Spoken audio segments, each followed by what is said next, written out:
children have. With support and resources offered, we aspire to help individuals become shining light parents, meaning a shift from a state of emotional heaviness to one of hopefulness and greater peace of mind. HPH goes a step beyond other groups by allowing the open discussion of spiritual experiences and afterlife evidence in a non-dogmatic way.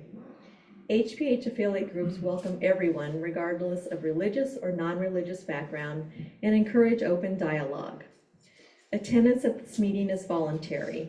We hope that participants will learn from and share with each other. Discussions here are confidential and not designed to replace traditional therapy or spiritual counseling. Zoom meetings run by leadership are not confidential. These meetings typically feature guest presenters and are posted on YouTube so that affiliate members worldwide can watch and benefit. Neither type of HPH meeting is designed to replace traditional therapy or spiritual counseling. Helping Parents Heal offers a wide variety of speakers, allowing parents to learn about many possible ways to heal. This includes presenters covering progressive topics such as afterlife evidence and connecting with children who have passed. The views expressed by our guest speakers may or may not reflect the opinions of Helping Parents Heal leaders and members.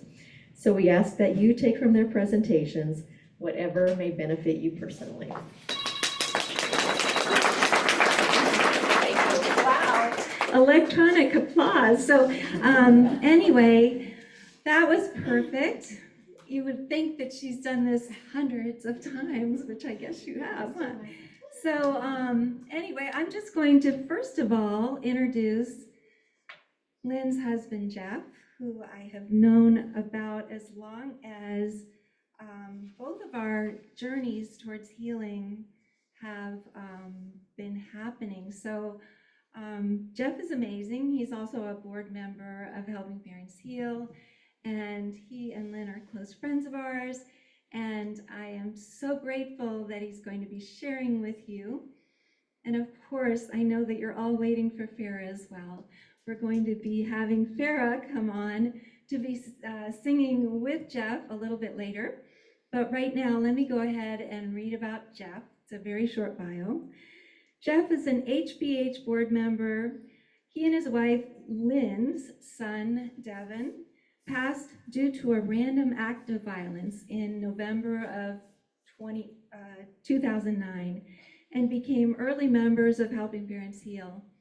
Since that time, Devon has provided repeated validations of his presence in their lives. It's Jeff's goal to help other parents reach the same level of joy he and Lynn have found from the realization that our children in spirit are just a thought away. And I just want to quickly say that this whole song that came about is also part of that communication that he has with Devon and that Fara has with Devon and with all of our kids in spirit. So without further ado, please join me in welcoming the wonderful Jeff Hollahan.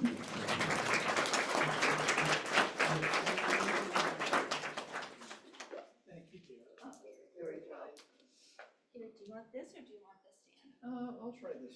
Okay, let me just take my stuff off. This is hard on camera because I like to move around.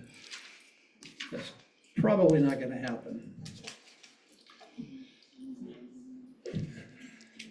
Earlier this week, my wife, Lynn, we're both pretty active in the Caring Listeners program. We get calls. Lynn got a call from somebody and saw that Fara was going to be here. So the question was, so is Fara going to do readings? I said, well, unfortunately, no. She's just here to sing. So the next question is, so is Jeff going to do readings? Surprise! Try it. No, these are not the droids you're looking for. So, the first thing I want to say is I enjoy sharing our story. I don't enjoy using the words me and I because I don't like talking about myself. but undoubtedly that will slip out, and I will say me and I numerous times today. But at no point do I want you to think that any of this happened in a vacuum. I've had the greatest teacher, leader, spiritual guide by my side this whole time. And that's my wife, Lynn, who we always made fun of for living her life by signs.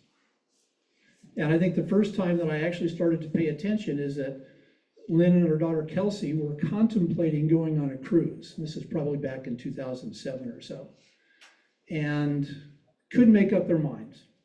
Back and forth, back and forth. So Lynn woke up and said, okay, universe, send me a sign. So she goes downstairs and turns on the television. The first thing that's on the TV is an ad for Celebrity Cruises, which is the cruise that they were looking for. So I heard, peals of screaming and laughter when they decided that the trip was on. So anyway, I just wanted to take this opportunity to thank Lynn for living her life by the signs and dragging me along on this journey, kicking and screaming. I was, like many dads, I was a skeptic at first, but it was just hard to ignore the things that were happening and the signs that she was getting and sharing. So I appreciate you bringing me along on this ride, and we've done it all together, and I look forward to many years of continuing to do it together. So thanks, sweetie. Yes, thank you. You wouldn't guess from the way she read the mission statement that she claims she's very shy. And one of these days, my goal, my wish, my dream is for her to get up here and share her story. But for the meantime, I'll share our story. So Devon was born in 1987, and from the get-go, he was a very interesting kid. And we're blessed today to have Lynn's parents, Norm and Marion, back there and about 2/3 of the way back. And one of the things I remember most distinctly in Devon's early days is I think it was the first time you met him, right? You came to our house and he was laying on the bed, and I remember you saying something that stuck with me to this very day, which is when I looked at Devon, he looked at me as if he already knew me. And that kind of goes to the whole idea of soul planning and previous lives and our soul families. We travel together and do all that sort of stuff. So that was kind of interesting. From the get-go, Devon had a love of adventure. He loved to travel. He was a citizen of the world. He loved knowledge, and he was a voracious reader, and anything he could get his hands on. When the Harry Potter books came out, I remember every time one came out, he'd just disappear, go up to his room and said something to the effect of, "I'll take my meals in my room, please, Mom." And he would stay up there until the book was finished. And then the next one came out, he'd be first in line to get it, and he'd disappear for 3 or 4 days. When he was in the 8-9 range, he developed a love of dinosaurs. And this kind of goes to his quest of knowledge. And we're going to talk about this a lot, about the desire for information, about the desire for knowledge, intellectual curiosity. He read everything he could get his hands on. And like most kids his age at that time with Jurassic Park, he wanted to grow up to be a paleontologist and do all that kind of stuff. And when we went to see the Jurassic Park movies, he would kind of nudge me in the theater, and he said, those dinosaurs didn't exist at the same time. The T-Rex was, the Jurassic era, and this was Triassic, and he was talking about the plants and the dinosaurs not matching up in terms of time periods at 8 or 9 years old. Later on, and I'm going to breeze through this because I want to talk about some experiences. I want to talk a little bit about the mark he left on us when he was here in the physical. I want to talk more about the mark he's made on us from the beyond. He really got into music. And he was about 13 years old. And at that time, again, like a lot of kids his age, he was kind of lost. He didn't really have a purpose. He didn't really have a drive to do anything. And at that time, shortly before that time, we'd actually added a room to our house. It was a pretty good sized room, and half of it was his bedroom, and half of it was my music studio. So he was sleeping in a room that had 30 musical instruments in it. And I said to him one day, I said, you know, you need to find something to do. And if I were you, I'd try to figure out how to get my hands on all of these guitars and keyboards and stuff. So we started taking guitar lessons, and he advanced very rapidly, and he was doing well. And I remember sitting with him in the bedroom one day when he went from plinking out notes and chords to actually stringing some chords together and making music. And to have the opportunity to share that moment with him when he lit up and realized that he had done something special is something I'll remember forever. But one day, I walked into the house, and we have a piano in our house, and to the best of my knowledge, I was the only piano player in the house. But I walk in, and there's live piano music being played in our house. So I walk in, and Devon's sitting at the piano, playing the intro to Lady Madonna. Now remember that, for those of you who are not Beatles fans, but for those of you that have been living under a rock for your entire lives, Lady Madonna is a very popular Beatles song. And the intro to that song was so complex that the Beatles couldn't play it, so they hired Billy Preston to come in and do that. So I walk in, and my son, who I didn't know prior to that very moment could play the piano, was riffing on Lady Madonna. And I said, A, when did you learn how to play piano? And B, who in their right mind starts with that song? And he pointed to his laptop computer sitting on the piano, and he said, oh, Dad, I found this cool new thing called YouTube, and they have piano lessons. So that was Devon and his quest for knowledge, his intellectual curiosity, how things work, and he continued to develop and do a lot of things musically. Only performing once. It was mostly all for his own amusement and his own enjoyment. But on my 50th birthday party, and this is kind of sad because this place is closing down in a couple of weeks, Lynn and Kelsey had booked Frank and Lupe's Mexican restaurant in Old Town Scottsdale. And I had just formed a band, and we thought, hey, great idea, we have a band, can't find a gig, let's throw our own party and hire ourselves to play. So that's what we did. And we only played about 6 or 7 songs, but I reached out to Devon, knowing that he, by now, was a pretty accomplished guitar player. And I said, hey, we're gonna play a couple of songs, we're gonna play Take It Easy by the Eagles, and we're gonna play Brown Eyed Girl by Van Morrison. I said, would you mind joining us for one or both of those? He said, yeah, I'll do Brown Eyed Girl, what key is it in? So I told him, and he showed up cold, joined the band on stage, had his fedora tipped down low, had his sunglasses on, eyes closed, he played the heck out of it and really brought the house down. To this day, it's one of my favorite memories with Devon was sharing our love for music together on stage for about 3.5 minutes. It was pretty special. So as kids do, he got older and he went off to college. He attended U of A and was pursuing a degree in business economics. And in the summer of 2008, he had the opportunity to go to London for 6 weeks, 8 weeks, and thoroughly enjoyed himself. He was always a very shy kid. When he was very little, he kind of bordered on OCD. He would just do very repetitive things, and we think now is just a way for him to clear the mechanism, for him to do something physical so he could clear his mind to allow himself to think more clearly.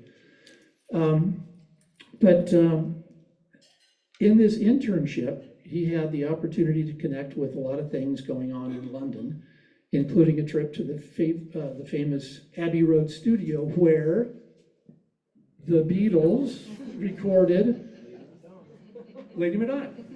And this song called Blackbird, is that what it is, Sarah?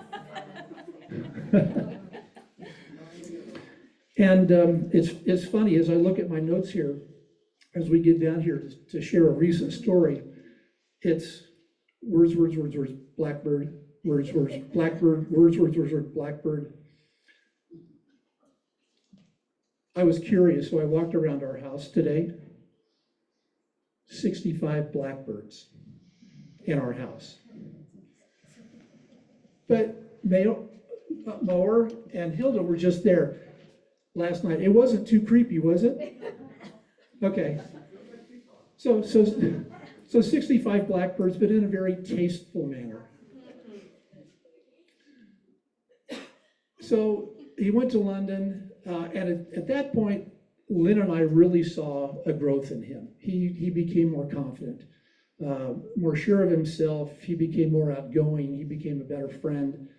We've become very good friends with some of his classmates from U of A who went on that internship with him. And you hear about the late night conversations that they had, and talking about music and philosophy and politics and anything else they could think to talk. And apparently he could hold his own with pretty much anybody. So he graduated U of A in 2009, and pretty much in line with with his graduation, Lynn and I had a trip scheduled to join some friends on a catamaran in the British Virgin Islands. This was our first trip there. And it was some neighbors of ours. He was German, she was American. And one of the couples that they invited were a couple of friends of theirs from Germany. And we got to know them pretty well over the week-long trip. And that's kind of important. So when we got back from this trip, we had found out that Devon, who again had a degree in business economics, had decided that he really didn't want to pursue that right now. Lynn comes from a long line of teachers, and he really wanted to be a teacher. So while we were gone, he applied to the TEFL program in Prague, Czech Republic. TEFL is TEFL, Teaching English as a Foreign Language. So he did that, checked it out, applied, was accepted, went to his bank, sent them a check for the course to get certified, and was on his way. All he needed was our help to book some plane tickets, and he was off. And while he was there, he was having the time of his life. Again, connecting with kids, mostly American, but a lot of these kids have become very near and dear to our hearts and are like family to us now. We get to the fall of 2009, and Lynn and I are on a cruise in the Mediterranean. And again, this is one of those memories that's seared in my mind. We had a day at sea as we crossed from Alexandria, Egypt, to Naples, Italy. And we were up on deck and looking around, and Lynn said, "Our life is perfect. If anything bad happens, it's going to be really bad." And we didn't have to wait long. One afternoon in November, we were watching a football game at home and got a call. I almost hung up. It was rather scratchy and hard to hear, but ends up it was an acquaintance of Devon who had traveled with him to Frankfurt, Germany. And they had gone to a concert, and after the concert had become separated. And Devon never showed up at the hostel that night. The friend went back to Prague thinking that maybe Devon had just left and gone back to Prague on his own, because at times he could be impatient. And when they got back to Prague and found out he wasn't there, they called us and say, "Hey, your son is missing." So that was kind of the beginning of the nightmare for us.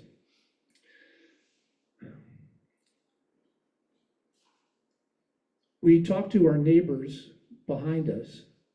Remember the couple that booked the catamaran? He was German. Our son was in Frankfurt, Germany. We needed somebody to call the police and see if they would give us any help. So he did, and they wouldn't. They said he's 22 years old. He can disappear if he wants to. Nothing we can do. So our friend Franz called the guy that we met on the boat, Hugo, who just happened to be the best friends with the chief of police in Frankfurt. Again, of any place in the world that Devon could have gone missing, Frankfurt was the only place that we really had any connections. So Hugo called the chief of police and said, look, I know these guys, if they say their son is missing, I think you should take him at face value, and I would take it as a personal favor if you would help. So they began to help and put out pictures and photos and tied in with Interpol and people like that to see if there was any sign of Devon, check bank records, ATMs, things like that. And while all this was happening, Lynn got a call. Again, I feel weird because this part is Lynn's story, but I'll do the best I can. I'll tell the story from down here.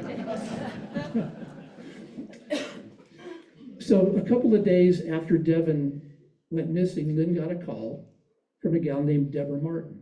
Some of you may know her. She's local. She's a medium. And at that time, we didn't even know what a medium was. But for Lynn, this was somebody she didn't know, somebody that was safe. She didn't have any particular information for us at that point, but this was somebody that Lynn could talk to and share her feelings and not worry about upsetting a close friend or a family member. And Deborah became very important to us at that point. The day after she met Deborah, Lynn and Kelsey went to a local psychic. And the psychic said, and these words are important, your son is fine, and he'll be found in 30 days. So we're thinking, fine, okay, he's alive. And 30 days, it's like, well, why so specific and why do we have to wait so long? So we ended up taking off. I went to Germany about a week later. You and Kelsey followed a few days after that. And while we were in Germany, we started getting a lot of press. You know, it was right before Thanksgiving. And here's this heart-wrenching story about a young man who seemed to be liked by everybody who's now missing in a foreign country. So we started getting unsolicited calls from mediums, again, not really knowing who they were or what they were supposed to do, telling us a lot of different things. A lot of it wasn't helpful, but one of the consistent messages that we got through all this was that the blackbird will show you the answer. Say what? So Lynn takes this to heart. She gets to Germany. Can I share? Can I be honest? She's literally walking around town talking to blackbirds. Are you my blackbird? Are you my blackbird? This went on for a couple of weeks. And as time went by, I'll kind of cut to the chase. As time went by, the evidence that the police found indicated that Devon had ended up in the Main River that runs right through the middle of Frankfurt. And at that point, we were convinced that that was the case, and we decided to go ahead. We went to Prague to collect some of his belongings and meet some of his friends, and we came back. And on the day we were supposed to leave, it's northern Germany, it's December by now. The days are short, the weather's cold, and Lynn said, I have to go down to the river. So the three of us on a Sunday afternoon, dark and cold, walked down to the Main River, and there's a little park area. Kelsey stayed up on the street.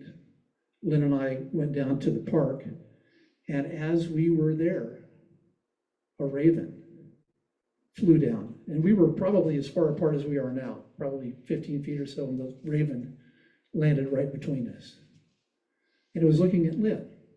And every time Lynn looked at the raven looked at the river. Somewhere we have photos of this. I had the camera, and I don't think if we had photographic evidence that we would have believed it ourselves. But the raven was in fact showing us the answer. We started to walk back up, and Lynn said, no, I can't leave yet. I have to touch the river. So there's a little stairway on the embankment. She walked down. There was a platform about 4 feet by 4 feet. And when she went down there and got on her knees and touched the water, the raven flew down next to her and took a drink out of the water. As we walked back to our hotel that afternoon, the three of us, arm in arm, we looked up on the top of these buildings, and from the edges of the buildings, we heard the call of thousands of ravens, and they flew off of the buildings and kind of converged right over the middle of the street, right over us, and descended and flew down to the river. It was something out of a Hitchcock movie. But in fact, the raven had shown us the answer. We flew home. We found out that while we were on the plane, his body was found. But when we flew home, and this is what I want to talk to you about, it's okay to get, it's better to give. When we got home that evening, 2 o'clock in the morning, every home in our neighborhood had a luminary bag, the little candle inside of a paper bag in front of their homes, Devon's name written on it. And we were greeted by all of these luminaries in our street. We came back and some friends had decorated our house for Christmas. They had filled our refrigerator with food. I mean, so much amazing kindness was given to us as a gift. And it's unfortunate that we were still in so much shock that we didn't really have the ability to latch onto it and really appreciate what we have. But I'd like to now start talking about some of the signs that Devon has given us. And glad you guys are here again, because you're a big part of this next one. Devon's body was found on the 22nd. We got home, and on the 23rd, 2 members of the FBI showed up at our door with instructions they needed us to sign to allow them to use dental records to identify Devon. Lynn was home alone, so I had to go through that alone, and I'm sorry you had to do that. And then later that night, I think it was about 2 in the morning, they called us and had positively identified his body. So this puts us on, we're December 23rd. So he went missing before Thanksgiving, and his body was found right before Christmas. So holidays, forget it. It took us a long time to be able to celebrate after that. But on Christmas Day, we had an invitation from Lynn's stepbrother and family to join them for Christmas. We weren't really in a festive mood, so we kind of hemmed and hawed, but we knew Norm and Marion were going to be there, and we're very close to them, loved them dearly, and we wanted to share that with them. So we show up at the front door, the door opens, and it's, "Merry Christmas, glad you guys are here." You know, it was all over the news the previous day that our son's body had been identified, and that was the 800-pound gorilla in the room. They couldn't deal with it.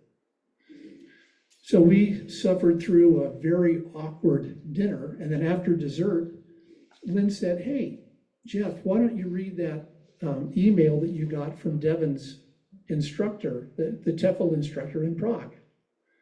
So I'm trying to read through the tears, got my phone out, and in this email, the teacher talks about, first of all, how amazingly tight this group of kids were, how they did everything together, they partied together, they studied together, they went to music festivals together.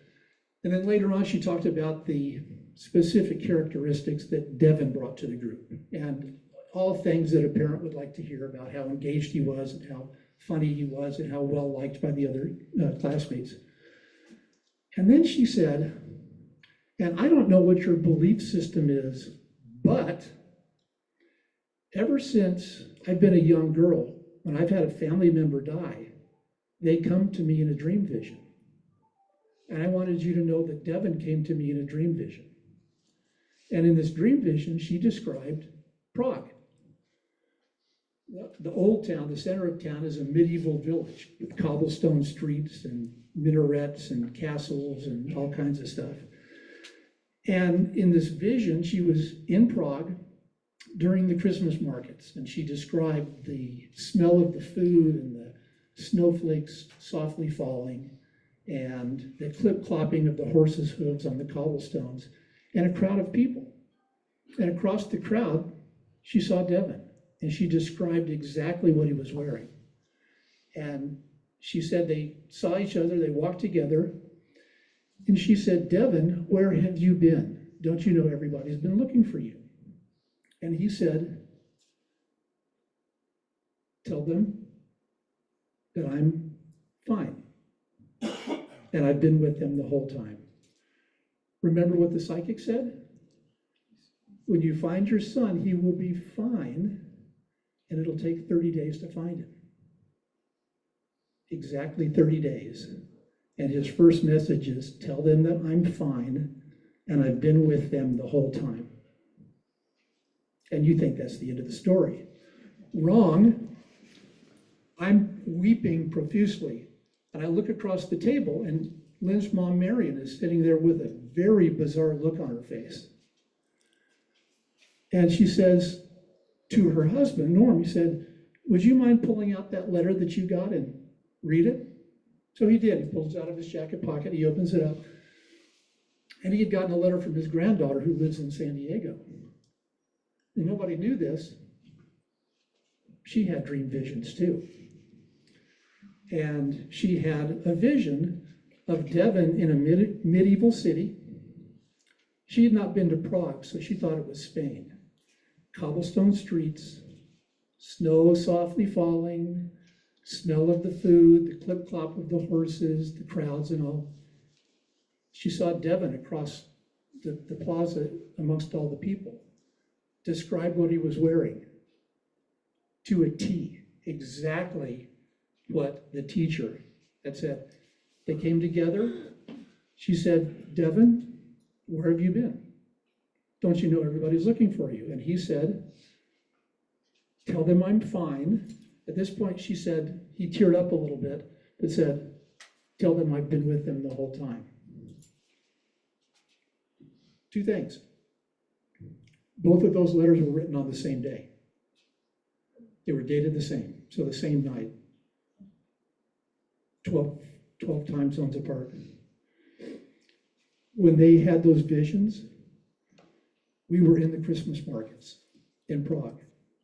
So in fact, he had been with us as we walked through the crowds and tried to make the best of the beautiful Christmas markets. So that was probably the first thing that happened. Again, it happened so early in the journey that certainly I was not aware of the significance at the time. I've come to appreciate it now.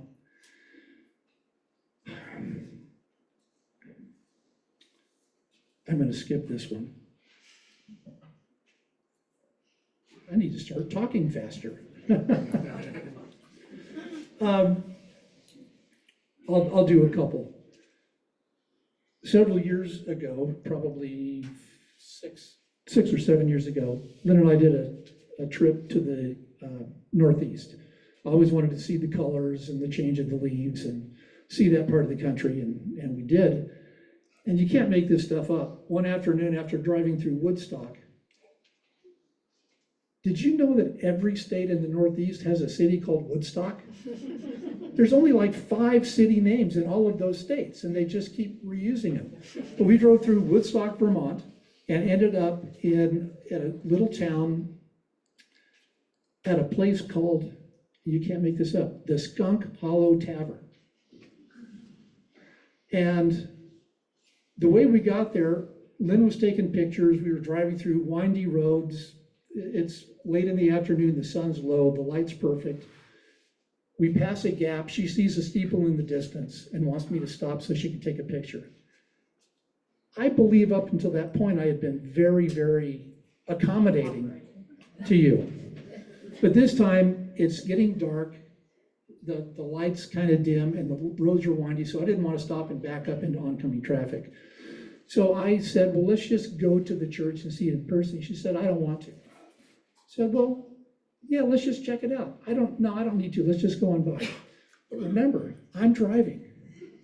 For this one time in my life, I was the boss. And I said, we're going to stop there. So we stopped, and it was a spiritualist church, wasn't it? So we're looking at the church. It's closed. We can't go in. But right next to the church is this place called the Skunk Hollow Tavern. And we look up, it's 2 levels. The top level is white tablecloths and crystals and candlesticks, and we are definitely not dressed for that. So we turn around to leave. And I can't remember whether it was you or me, but I think it was you, said, let's go back and check out what's underneath. So we get there, and it is a tavern. This is where the name came from. And they had 1 table left, of course, but otherwise it wouldn't be a good story. They had 1 table left, and we got it, and as we're sitting there, the rest of the town is coming in, and it's kind of hopping, and the server comes by and says, oh, you guys are lucky, knowing that we're not locals. It's open mic night. So, you're welcome to stick around and listen to the music. We were old enough that, 9 o'clock is probably past our bedtime. So we declined, and we finished our meal. And as we were walking out, the 2 guitarists that were hosting the evening were there. So I had to go talk guitars. Several of you in the room know me well enough to know that if there's guitars or guitarists around, we end up talking about guitars. It's just what we do. And one of the guys has a guitar in which there's been a very lovely design put on the top of the guitar using a wood burner. I don't know if you remember those from your youth, but it was very elegant and looked very nice. The other guy had a nice Martin guitar, and I had a Martin guitar at the time, so we're talking about guitars. And I told him at that time about a guitar that I had just commissioned in honor of Devon. And it's the guitar that's featured on the cover of the album, Fara's Song. And it's got a blackbird in the headstock, and then some other artistic things which represent the rest of our family. But I'm telling this guy with the Martin guitar about the raven, and he said, well, why a raven? So I gave him the 30-second version of what I've just told you, and how the raven is kind of our totem, our symbol for our son. And while I'm talking to him, there's a lot of fumbling going on to the guitarist on my right. And when I turned around, he said, oh, I have something for you. I didn't know it, but I've been holding this for you until tonight.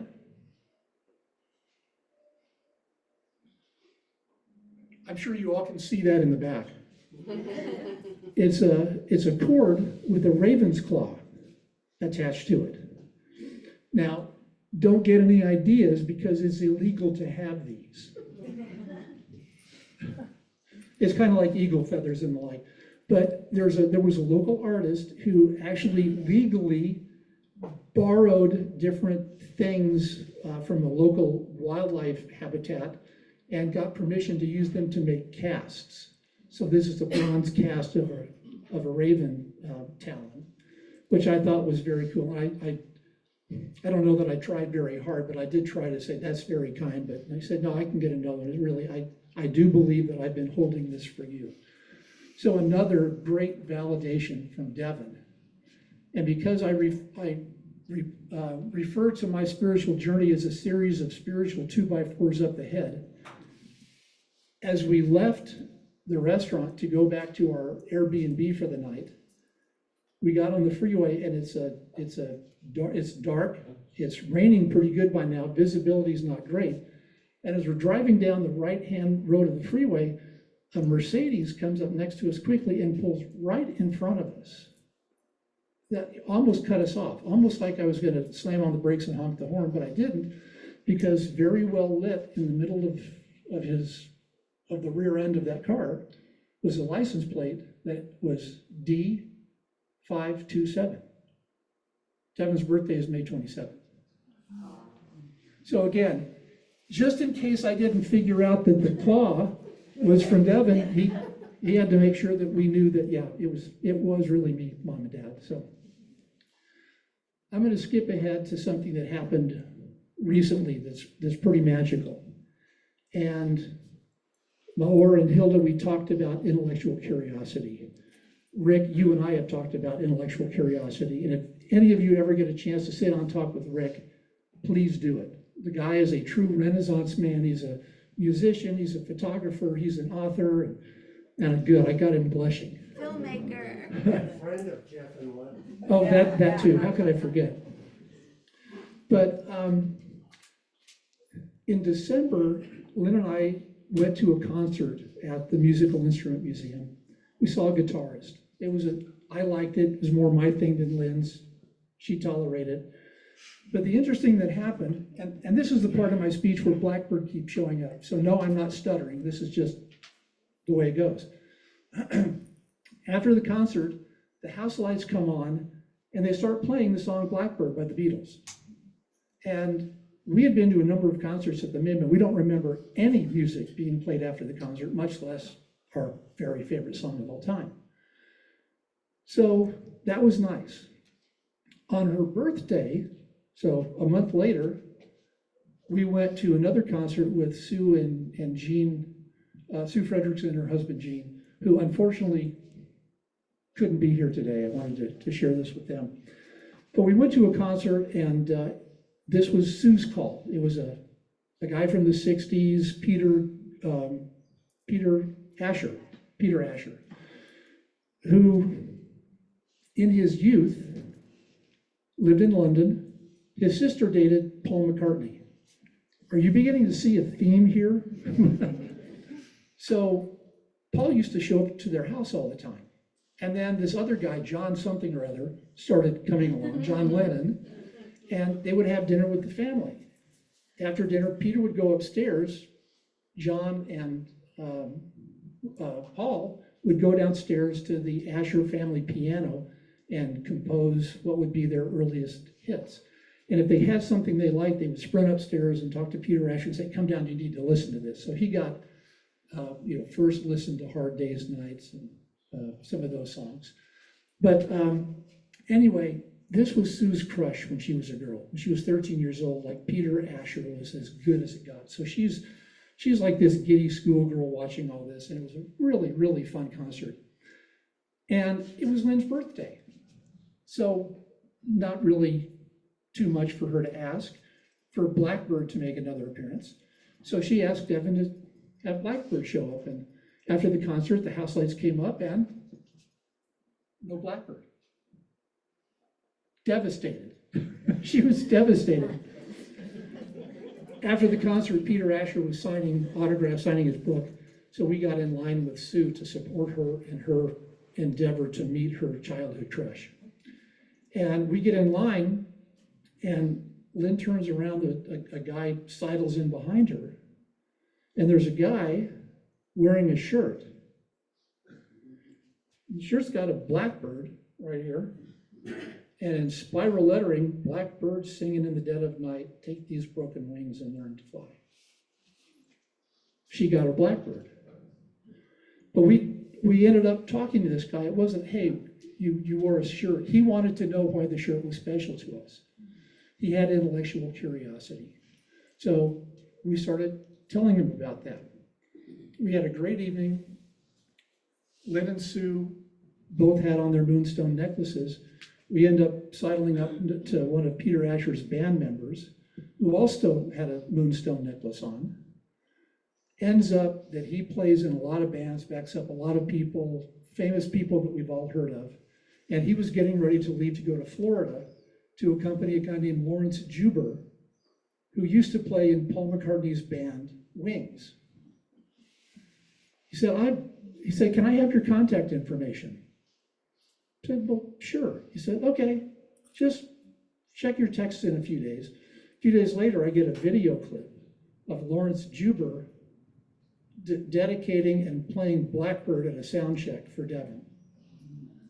And by the way, if you like the Beatles, Lawrence Juber has made a name for himself. He plays fingerstyle, so he just plays instrumental versions, solo guitar of most of the Beatles catalog. He's quite accomplished, so that's a plug for Lawrence Juber. We kept in touch with the T-shirt gentleman. His name is Mark Cleese, and he's a teacher at Sun Valley Elementary School in Peoria, Arizona. And a couple of weeks after we got the clip from Lawrence Juber, he sent us a clip of the fifth grade girls in his school singing Blackbird.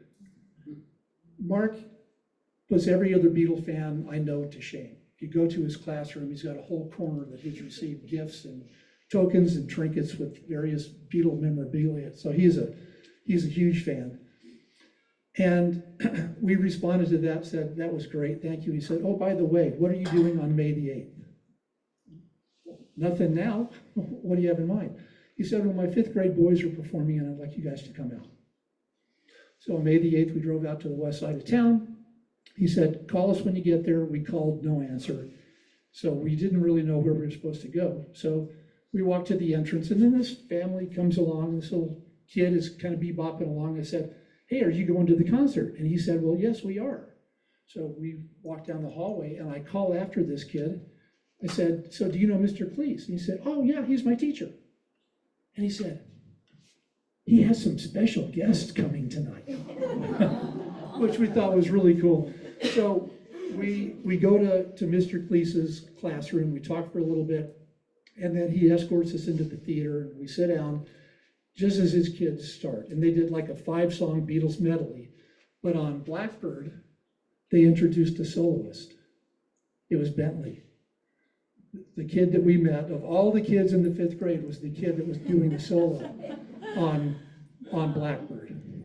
So we went back there. I'm not sure where it went. Oh, you have it. So anyway, after the concert, we took pictures with the kids, had a great time meeting all of them, and then we went back to his classroom. He said, I have something I want to give you.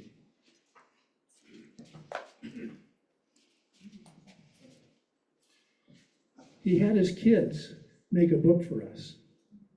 And it's each of their, just individual, I think the instruction was, this is for Devon, so you share whatever you want to with his parents. So some of them drew pictures of blackbirds, some of them wrote the lyrics down. But I mean, this is a pretty thick book. But we were in tears. We were in tears. And as we were sitting there, I said something to Lynn about, and I don't know if this is going to work. I don't know if my high tech is going to work. But I was saying to Lynn that Devon seems to be happiest when we're talking about him. And there's a song that kind of deals with that. I want to talk about me, want to talk about I, want to talk about number one, oh my, me, my, what a thing. So we kind of mentioned that song. And a lot of you, probably most of you, have had some musical sign from your child. So we get in the car to leave to head to, actually we're going to the hospital to visit a family member. And the second song that comes on the car radio is, What I like, what I know, what I want, what I see. I like talking about you. so the kids are everywhere. The thing I want to leave you with, oh, good time. I said this before, none of this happens in a vacuum. Lynn and I actually dropped out of HPH for a while. We've been on the journey for like 15 years. And Devon has always been such an amazing communicator that we felt peace and comfort knowing that he was with us all the time. And we didn't need the extra encouragement, if you will. And then it was at the first conference. We kind of did a drop-in at the first conference and realized it wasn't the message that we missed. It was the people. It was you guys. You guys are what make this journey complete. I think it's how we live our life and how we shine our light that can have a huge impact on our communities and the world around us. So I would invite you to find your people. And if you meet someone and if you're not sure they're your people or not, they're probably not. I think when you find your people, you know it almost immediately. So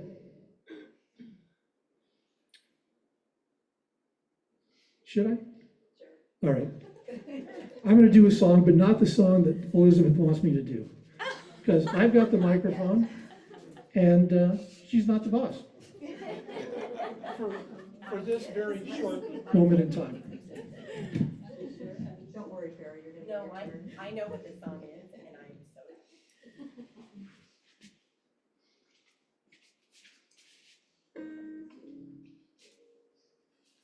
You didn't bring the guitar? What's that? You didn't bring your own guitar? No? With the raven. They can look at Rick's album, Rick's autographed album, and see the guitar.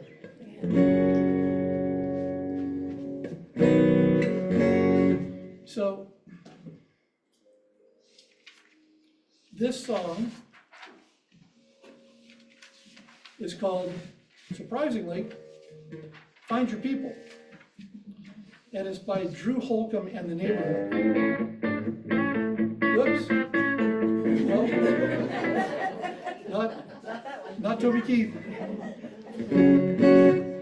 So, over the last year or so, Lynn has become my musical curator. She finds a lot of good stuff, and she found this one. And when I first heard it, I thought it should become the HPH theme song. After I play it, you want to go and listen to the real recording to determine whether you think so as well. But the only way I can do this is before Fara, because she insisted that I do this and set a very low bar for her to surpass when it's her turn to get up there and sing.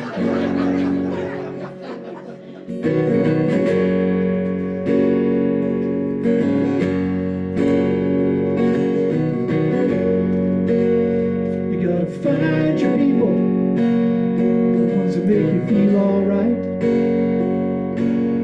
the kind you want to stay up with all night. You gotta find your people that make you feel whole. They won't leave your side when you lose your soul. The kind that won't let you lose your soul. You gotta find your people, the ones that get the joke.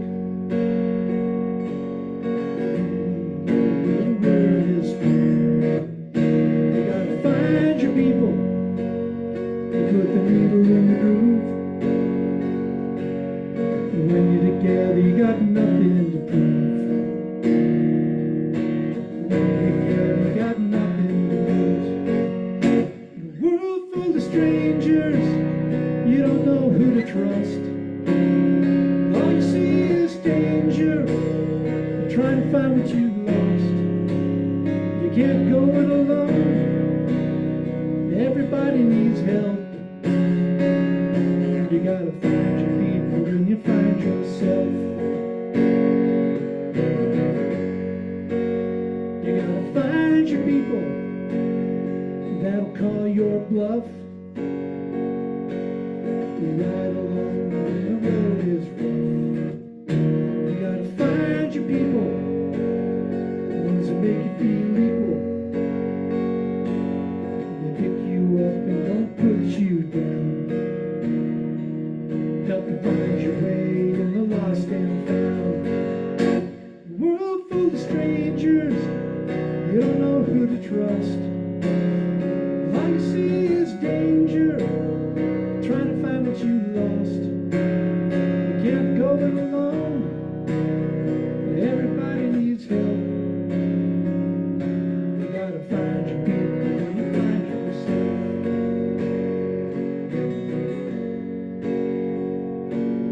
The ones who understand, the ones who lend a hand, the ones who don't demand anything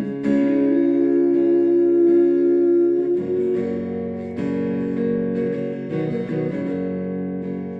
You gotta find your people, ones that make you feel alright, tell you the truth and wish you well. You gotta find your people, then you find yourself. You gotta find your people, then you find yourself.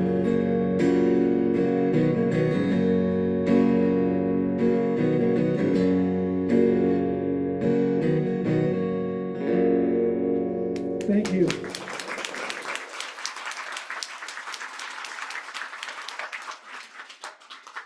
Yes, yes,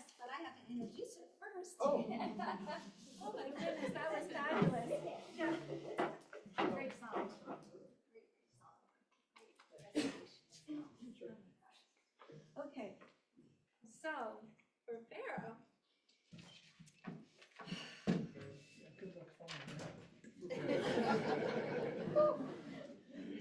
Fara has been a part of Helping Parents Heal almost as long as Jeff and I have, and Lynn. She's amazing, and she's someone who has so much heart. I've rarely met anyone whose heart is so, her caring and love for everyone is so evident. And I just feel so grateful that she's come into our group of Helping Parents Heal, because we have lots and lots of wonderful people who help us and work with us, but Fara is always there to do readings, which is not going to happen today, but also to write books that are helpful and healing for parents, as well as doing some of the most incredible readings that we get to read about in our HBH blog as well. Very quickly, I'm just going to say, Fara Gibson began to give specific messages to people here in the physical world from their loved ones in heaven in her late teens. She remembers watching television as a teen and seeing Sylvia Browne and John Edwards on their shows, and she thought to herself, whatever disease John and Sylvia have, I must also have. They made her feel normal because they were the first people she had seen who shared the same ability as she did. She now realizes that in important times, she was able to deliver important, life-saving messages. Fara is the author of many books, including her latest, which is How to Live When My Child is in Heaven. And if you'd like to see more about her, she has a website, which is www.faragibson.com. And without further ado, please join me and everyone here in welcoming beautiful Fara and Jeff.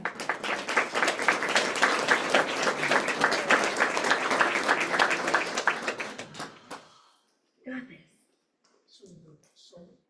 Yeah.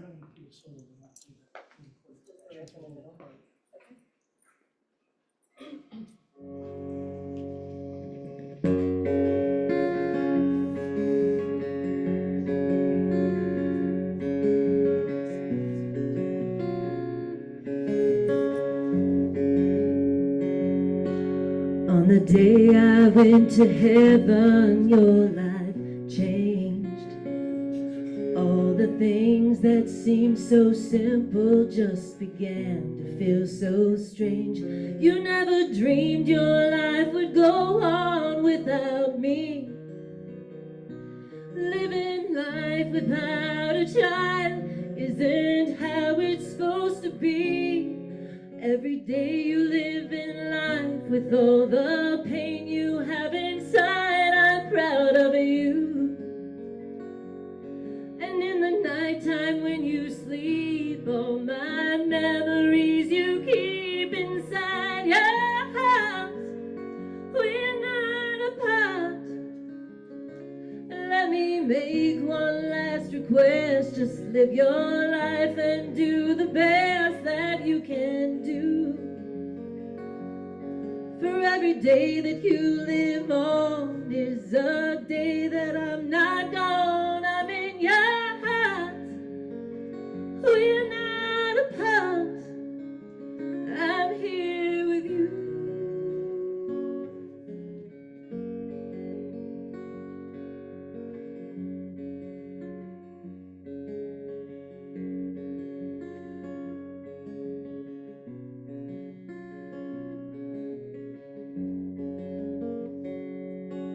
There have been days that you felt you can't go on. You screamed to heaven, how could it be that my child is really gone? But I can hear you and I'm still standing right here. I hold you up with heaven's love and I work to calm your fears. every day you live in life with all the pain you have inside. I'm proud of you. And in the nighttime when you sleep, all my memories you keep inside your heart. We're not apart. And let me make one last request. Just live your life and do the best that you can do. For every day that you live on is a day that I'm not gone. I'm in your heart. We're not apart.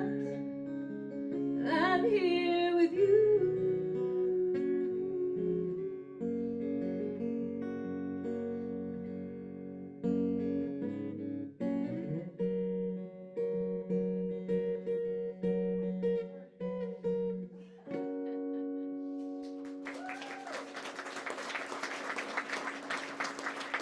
Thank you.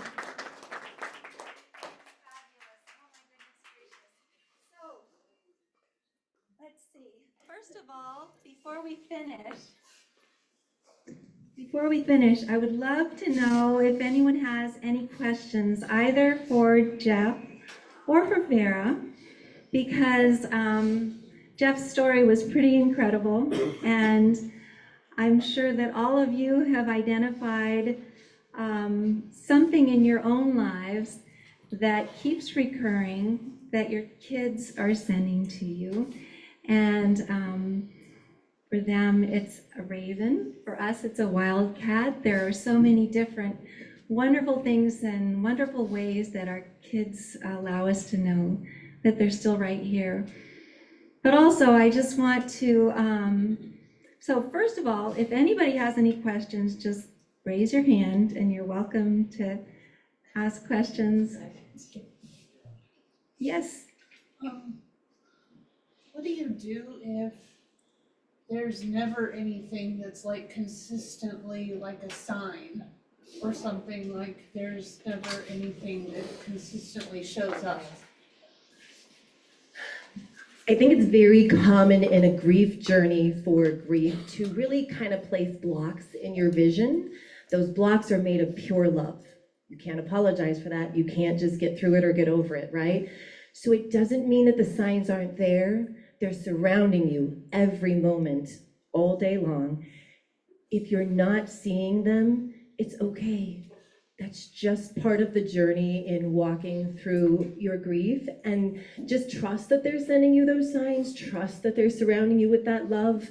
You know, if other people are telling you about signs they've received from your child, that can feel really defeating for somebody. Like, wait a minute, why are they getting signs? Why are they getting dreams?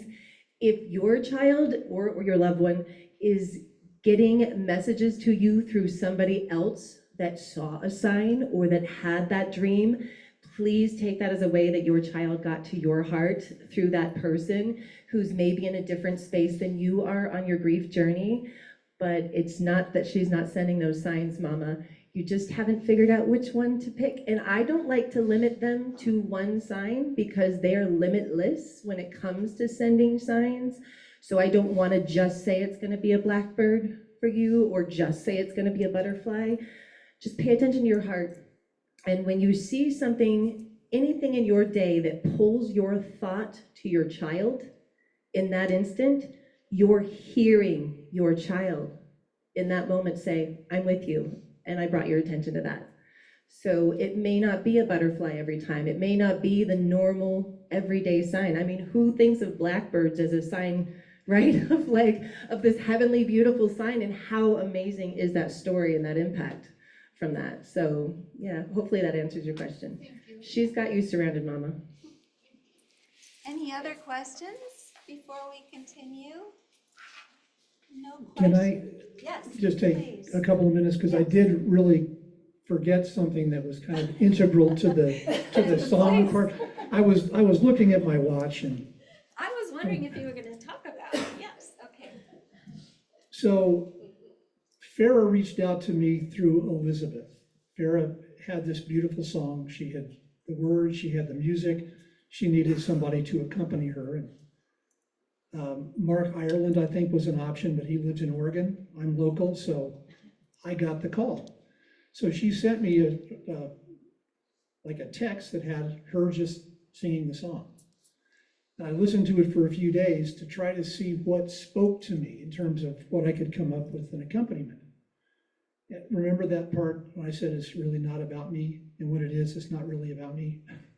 So I came up with this accompaniment that you heard. Fara loved it. And a couple of days after that, I thought, this arrangement seems really familiar.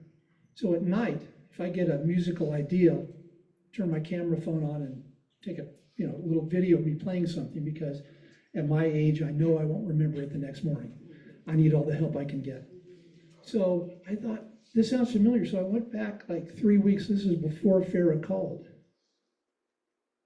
The music had been written then, in the same key, the same chord pattern, everything. And then probably 2 months ago, 6 weeks ago, Lynn, who does test readings for Mark Ireland to certify the medium, so that if you reach out to one of our providers like Fara or Lisa, that you have a very good chance of making a quality connection with your child. And this was the new medium who I think has been certified, right? Susan Allen. And in the reading, it came up, you said, well, oh, your husband's a musician. Oh, your son's a musician. Your son's telling me that he wrote a song for you to give to somebody else. I can't even take credit for the guitar part. It's always all about Devon. So anyway, that was kind of interesting. That was kind of the spiritual tie. She got the words and music from heaven. I got the arrangement from Devon/heaven, and you got to hear the result of that. So sorry I forgot that the first time. Thank you for indulging me. That was perfect. So I just wanted to quickly take a minute to recognize some of the people that are here today too. Rick Wilcoxon is filming today's meeting, which is so wonderful. He is a huge part of Hollahan and Fara, and he's also done a lot of different wonderful videos of our conferences. He's also doing a documentary about Hot Shots, and I think that it's the Yarnell Hot Shots. It's going to be an incredible film when it comes out, and it's taking quite a bit of his time. So we are very, very grateful to have Rick here. His wife Lisa's here too, and I think that most of you have attended gallery readings with Lisa, either here or online, and she is amazing. She's the shining light mom of two beautiful children in spirit. And Mayor Peled and his wife are here from Los Angeles as well. And Mayor and Chris Zeter just created a new group for bonus dads. So this is only dads, but dads who are stepdads is non-biological, right? They now call them step-up dads. Step-up dads, I like that. So welcome to both of you. And then let me see here. And of course, Fara and Jeff. My husband's in the back here, and I'm so grateful to have him with me.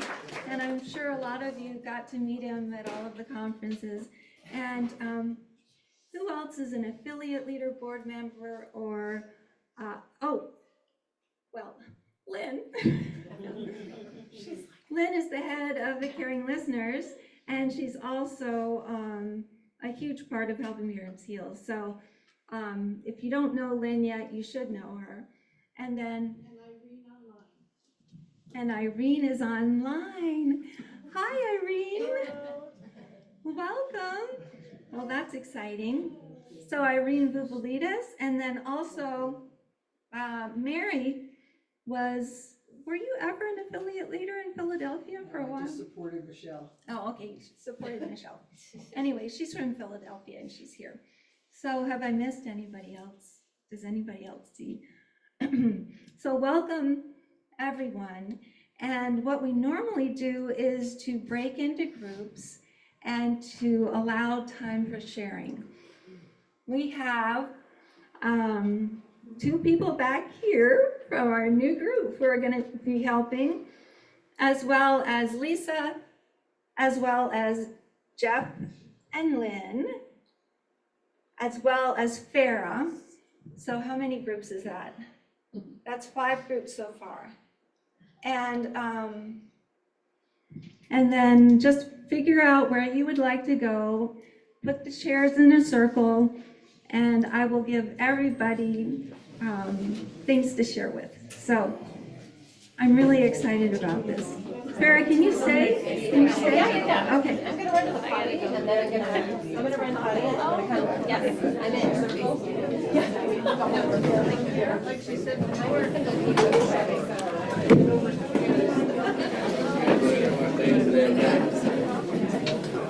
Thank you, everyone. No, that's okay. Thank you, everyone. I'm going to stop the recording here. It's great to see you. Take care. Whoops, sorry.